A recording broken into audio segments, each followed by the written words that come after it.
Ош шаарында жүргүнчүлөрдү тейлеген эң арзан транспорт каражаты бул троллейбус. Учурда калаада жалпы 40 троллейбус болсо, алардын ичинен 23-ü жаңы. Жүргүнчүлөр ага 6 сом өлчөмүндө жол акысын төлөшөт, бирок алдыңкы күндө тарифке дагы 2 сом кошулуп, 8 сомго кымбаттаары күтүлүүдө. Учурда жүргүнчүлөр автобуста жүрүү үчүн 8, ал эми троллейбуста жүрүүгө 6 сомдон акы төлөшөт. Мындай ченемди шаардык кеңеш 2013 жылдын октябрь айында бекитип берген. Бүгүнкү күндө жол акысына дагы 2 сом кошуу сунушталууда. Ага шаардык жүргүнчүлөрдү ташуу ишканасы күйүүчү майдын кымбаттаганын жөө келтирет. Биз былтыркы жылы 36 сом менен солярка алып атканбыз. А быйыл азыр 3 айдын ичинде 43 сом. Өзүңүз ойлоңуз, 8 сомго көтөрүлдү. Свет да ошондой. Кымбаттап атат, счет келип атат. Ошонун эсебинен чыгым көп. Тариф ошо ойдон. Ошон үчүн мен ойлойм, ушу тарифти көтөрүп берсе.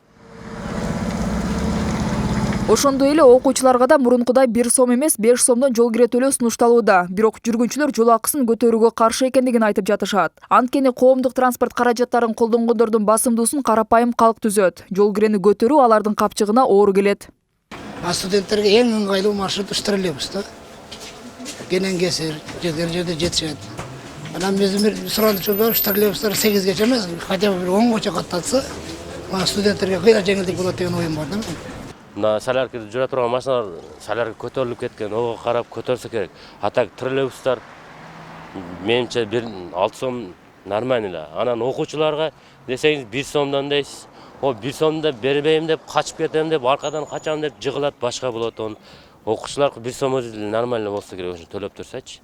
Ош шаардык кеңеши мындай сунушту комиссиядан өткөргөн эмес. Эл өкүлдөрүнүн айтымында учурда жол кирени көтөрүүнүн зарылдыгы жок. Ал эми каттам өзүн актабай жатат деген жүйө себеп боло албайт дешет. Анткени шаардык бюджеттен аталган ишканага атайын жоготуулары үчүн жылына 17 миллион сом каражат ажыратылып берет. Автобуста ким жүрөт? Автобуста балдар жүрөт, автобуста студенттер жүрөт, автобуста биздин эне аталар, пенсионерлер. Азыркы күндөгү оңой эмес турмушун дагы кыйын татышка пока себеп жок деп эсептейбиз. Кудайга шүгүр, Ош мэрия тарабынан, бюджет тарабынан софинансирование болуп атат. Быйылкы жылдын эсебинен былтыр мына 12 миллион бөлүп берген элек, 17-жылга, 18-жылга быйыл 17 миллион каралды. Калаадагы жүргүнчүлөрдү ташуу ишканасы 2016 жылы 7 миллион сом зыян тартса, ал өткөн жылы 2 миллионго кыскарган. Эми мэрия түшүндүрүү иштерин жүргүзүп, тарифтерди көтөрүүнү кайрадан шаардык кеңешке сунуштамакчы. Эскерте кетсек, буга чейин Бишкек шаарынын мэри Албек Ибраимов да Борбор калаадагы коомдук транспортто жүрүүнүн жол акысын көтөрүүнү сунуштап чыккан. Бирок ал ушул күнгө чейин колдоо тапкан эмес. Гүлзада Торобекова, Актилек Акылбек уулу, Нур Ньюс.